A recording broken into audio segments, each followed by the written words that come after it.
A dying man now rules the earth, not with sword, nor crown, nor wisdom, but with a whimper.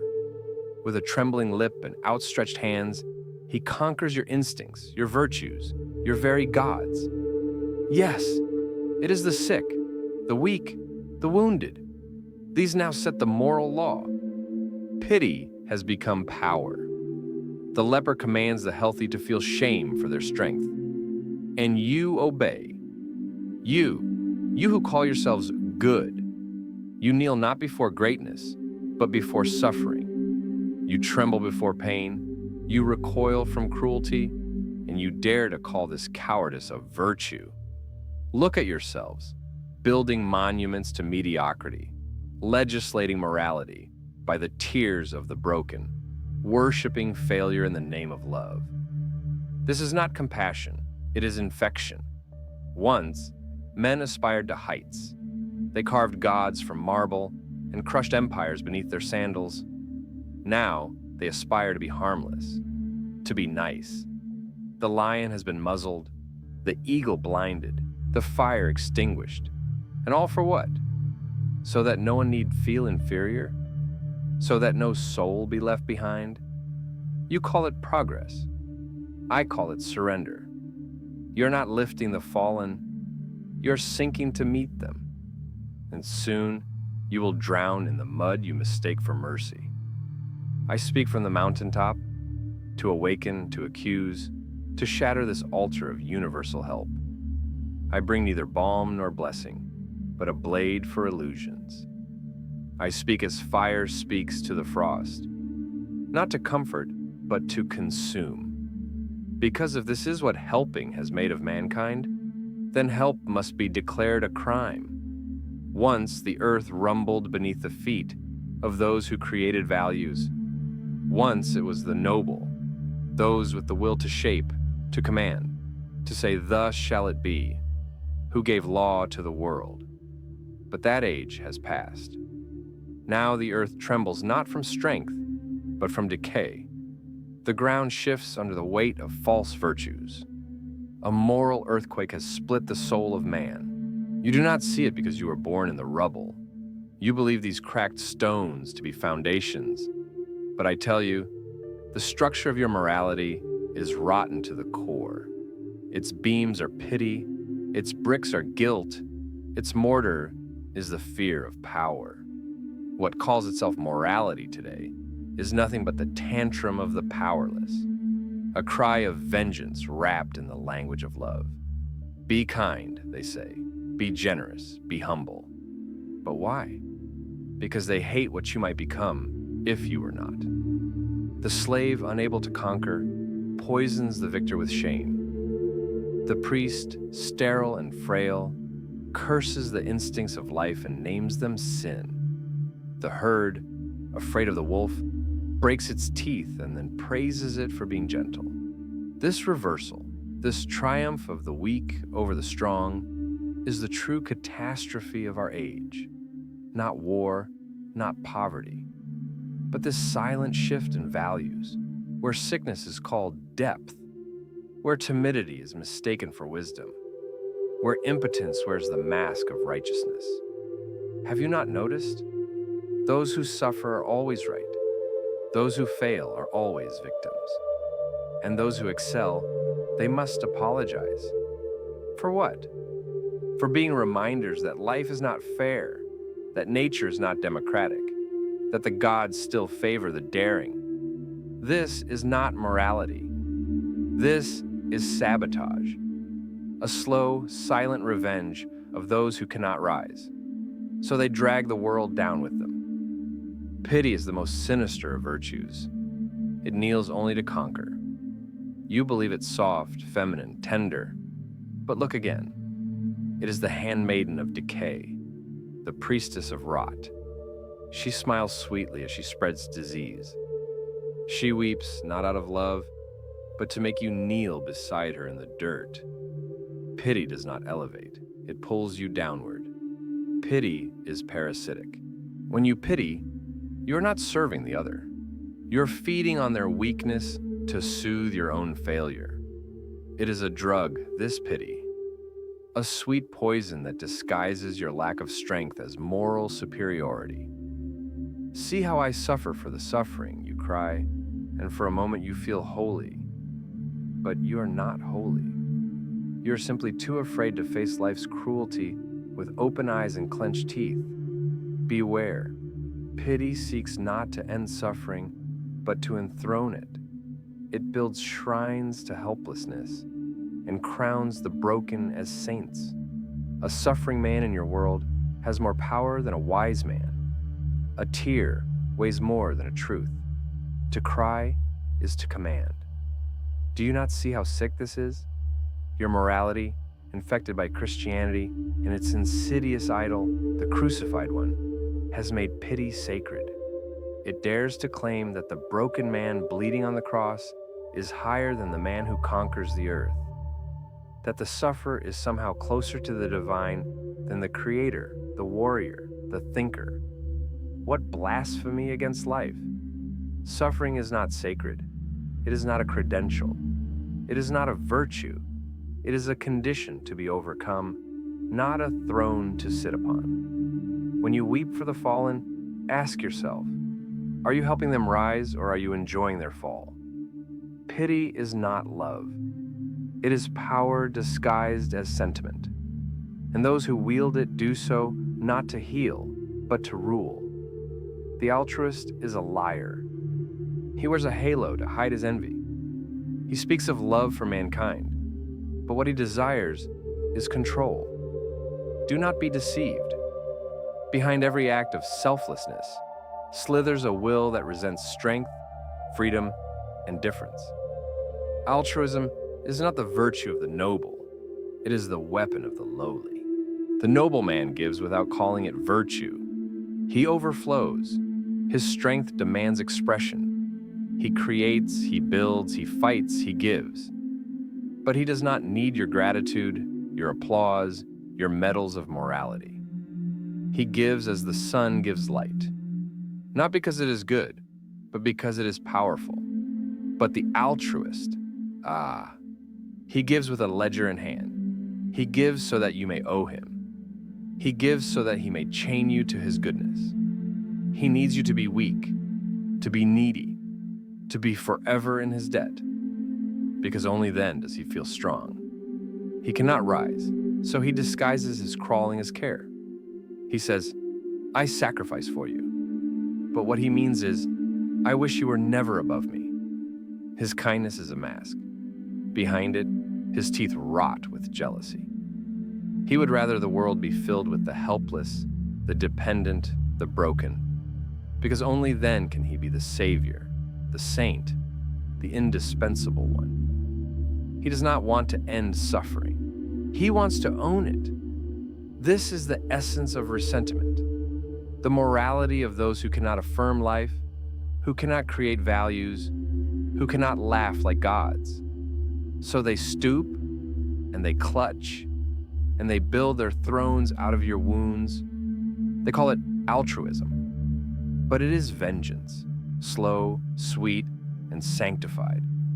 And you applaud them. You let them call it virtue. You let them rule. In doing so, you become complicit in your own chains. Equality, the great lie, the modern idol, the coward's gospel. You whisper it in schools, print it on banners, legislate it into law, as if chanting, all are equal, could make it true. As if shouting it loud enough might silence the thunder of reality. But nature does not believe in your democracy. The universe does not cast votes. To speak of equality is to blaspheme against life itself. Do you not see? Every breath of existence is inequality. The lion is not equal to the sheep, nor the oak to the weed, nor the genius to the dullard. There is hierarchy in the stars, in the blood, in every impulse of will. But you resent it. You call your resentment justice, your weakness, rights, your fear of excellence, humanism. Why? Because greatness offends you, because the sight of a soaring spirit reminds you of your crawling. You cannot become gods, So you flatten Olympus. This is the true motive behind your worship of equality. Not love of mankind, but hatred of the exceptional. You do not want everyone to rise. You want no one to stand tall. You call it fairness, but it is envy. You call it progress, but it is war against distinction. Equality does not uplift, it amputates. You cut down the tall to comfort the small. You teach the strong to apologize and the weak to demand.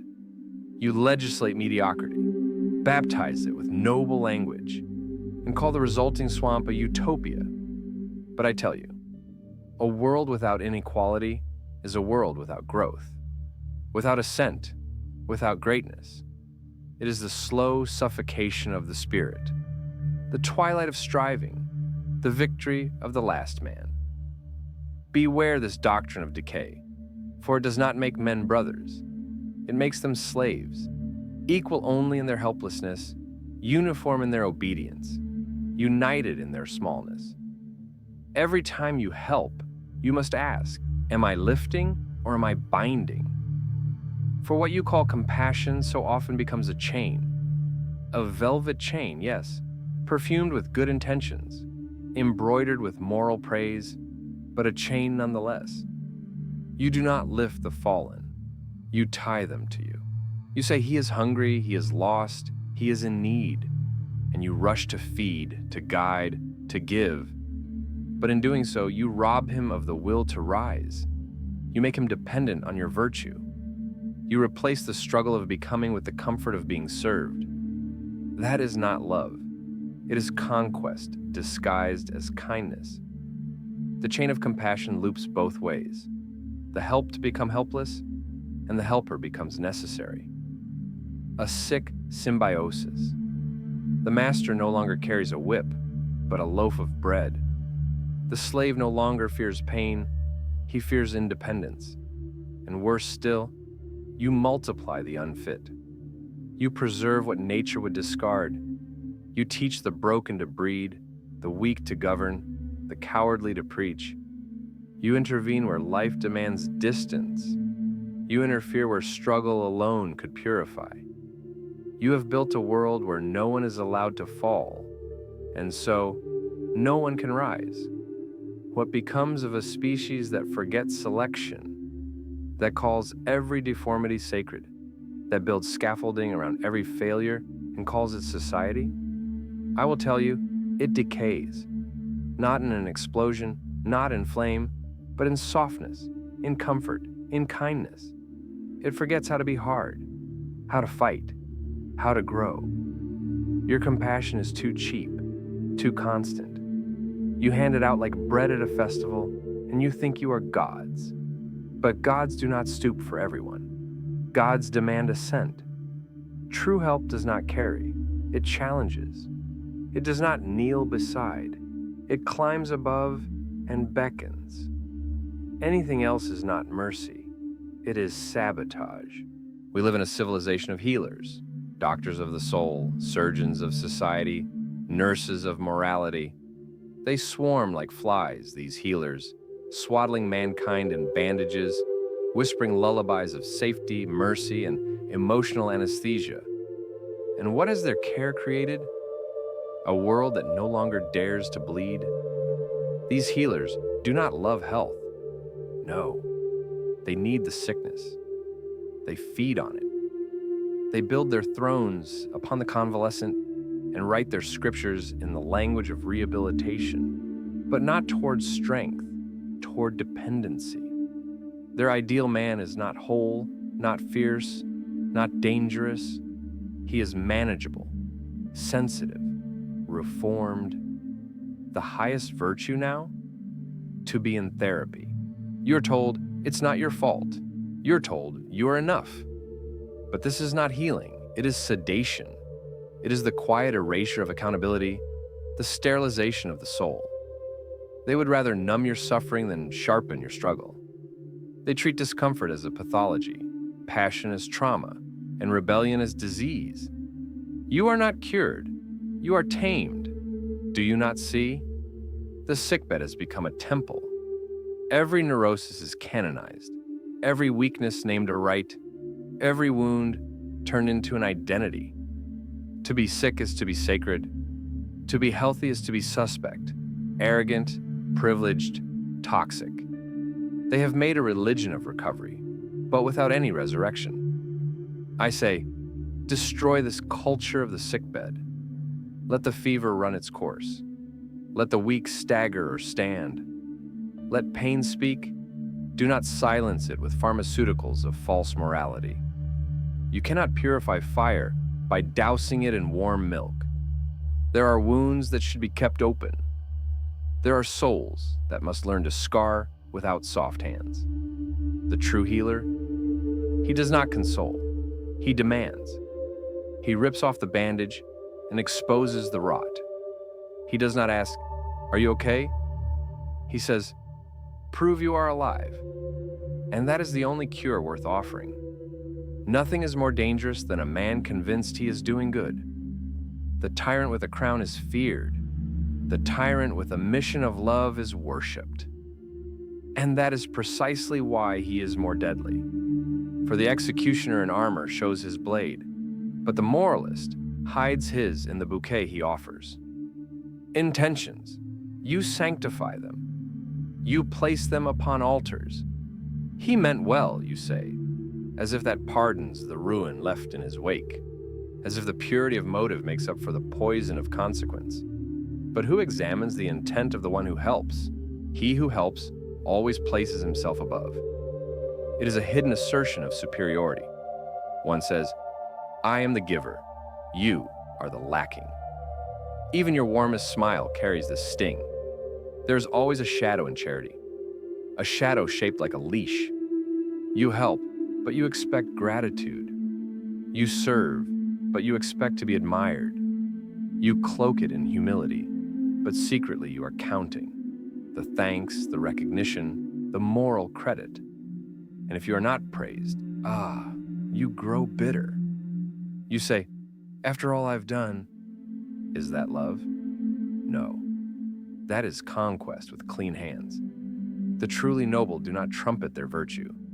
They do not parade their goodness like a martyr's wound. They act from strength, not from deficiency. But the do-gooder, the modern moralist, acts from lack, from fear, from guilt. And from that emptiness, he imposes a world of rules and softness to protect himself from the forces he cannot bear. He does not help to change the world. He helps to make the world less frightening to himself. Beware those who come with good intentions, for they build cages while preaching freedom. They call their control compassion, their domination ethics, their fear virtue. But I tell you, the more they mean well, the more you must prepare to bleed. Their pity may feel warm, but it is the warmth of a slow suffocation. Once, the crown was forged in fire, earned through struggle, shaped by conquest, borne by the strong. Now, it is handed to the whimpering, the limping, the perpetually offended. The throne has become a hospital bed, and the scepter, a crutch. We are witnessing a silent coup. The weak have seized power, not with swords, but with sob stories. Look around you. Who is praised? The struggler, the overcomer? No. The broken, the bitter, the burdened. The more afflicted you are, the more loudly the crowd applauds. The more you confess your wounds, your traumas, your helplessness, the more they elevate you, the more they fear to contradict you. Victimhood is now a crown. Identity is currency. Suffering is leverage. Where once kings were admired for their might, now they are replaced by the perpetually aggrieved. These new rulers do not command. They complain. They do not inspire. They guilt. They speak not with thunder, but with trembling voices amplified by crowds too frightened to be called cruel. And this you call progress? You have replaced the tragic hero with the tragic figure. Once, man aspired to overcome fate. Now, he aspires only to be excused from it. You reward fragility, and then wonder why everything collapses. You outlaw offense, and then ask why nothing bold is spoken. This is the triumph of the last man. He blinks, he smiles. He seeks comfort and calls it meaning. He builds systems to ensure that no one suffers, and so no one rises. He eliminates danger, and with it, excellence. And when a true spirit appears, raw, untamed, unbroken, he calls him evil, because nothing frightens the weak more than a glimpse of what they might have been. Oh, you moderns, you have crowned your illness, and now you die of its authority. The tragedy is not that the weak exist, but that you have let them rule. What is nobility? Not birth, not title, not applause. The noble is the one who does not beg to be seen, who does not flatter the herd, who stands, silent, upright, sovereign, even if the world is burning around him. He does not need your pity, your praise, your permission. He does not wish to be helped. He wishes only to become. You do not understand this man. You mistake his solitude for coldness, his confidence for arrogance, his refusal to kneel as cruelty. That is because he does not perform his virtue for your comfort. He does not lower himself to your morality. He does not ask to be loved by the many. His life is not a service, but a flame. You hate him because he reminds you of your smallness. You call him dangerous because he does not crave safety. You call him cruel because he does not cry in public. But he does not need your labels. He does not even hear them. The noble spirit is a creator, not a caretaker. He does not wait for the world to be healed. He forges new worlds. Where others look for shelter, he builds. Where others seek consensus, he proclaims. And above all, he gives, but never to be thanked. His generosity is not transactional. It is not a virtue-signaling performance. It is the overflowing of power. He gives not because you lack, but because he has too much. Like a mountain shedding snow, like a star shedding light, he gives, because to do otherwise would be to suffocate. You will never find him in your temples of pity. You will not see him campaigning for the approval of the herd. He walks alone, not because he is lost, but because no one else dares climb that high. He is not here to help. He is here to remind you. You could become more, and for that, you resent him. Let the dying die. Let that which is falling, fall, and strike yet more forcefully that which drags life downward. This is the gospel of ascent, not of comfort, but of clarity, not of salvation, but of severance. What decays must not be preserved. What weakens must not be institutionalized. What poisons the strong with guilt must not be praised as virtue. Yet your modern world, so swollen with pity, builds altars for its failures and monuments for its mediocrities. You preserve everything. You redeem everything. You forgive everything. And in doing so, you condemn life itself. Look into nature, into the wild, where no therapist tames the tiger, where no bureaucrat saves the lamb. The weak perish and the strong prevail. And from this savage dance emerges not cruelty, but beauty, grandeur, precision, magnificence. But you intervene, you smother the flame, you save the unfit over and over and call it compassion. But it is cowardice. You fear judgment, so you erase standards. You fear loss, so you forbid competition. You fear death, so you sanctify the dying and label it justice. But what if death is not the enemy? What if it is the handmaid of life? What if the pruning is necessary for the bloom? There are instincts in you that know this, that flinch at the sight of weakness enthroned, that recoil from the empire of pity. You silence them. You drug them. You call them fascist, cruel, unfeeling. But I call them the last whispers of health. Let the dying die, not from hatred, but from fidelity to life. To preserve everything is to murder the future. The vine must be cut for the fruit to flourish. The herd must thin for the path to remain. This is not cruelty. This is discipline. This is selection. This is reverence for becoming. And so I command, not in love, not in wrath, but in affirmation. Let them fall. Let them go. Let new strength arise in the clearing. The age of the helper is ending.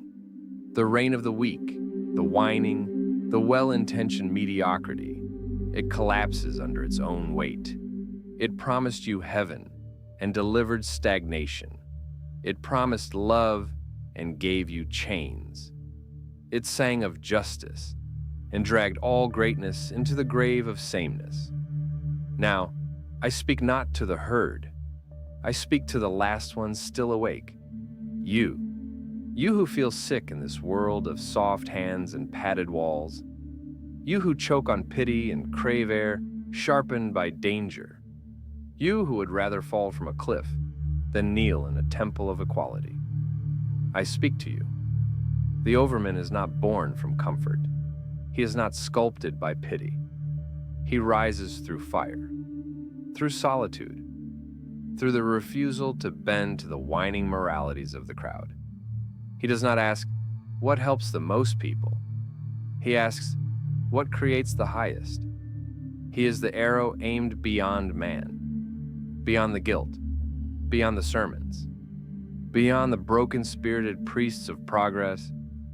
He stands not with the sufferers nor with their saviors, but with those who dare to become the danger, the exception, the peak.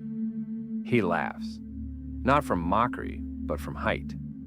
He creates, not for applause, but because creation is his nature. He suffers, not as a badge, but as the price of the climb. Where others help, he demands. Where others console, he awakens. Where others whisper, he roars. He is what comes after pity is buried, after equality is burned, after the herd drowns in its own comfort. He does not want your salvation. He wants your transformation. So rise or be forgotten. Burn or be buried. Become or remain chained to the altar of good intentions. The earth is tired of the last man. It hungers again for gods, and you, yes, you, are the spark. Let it burn.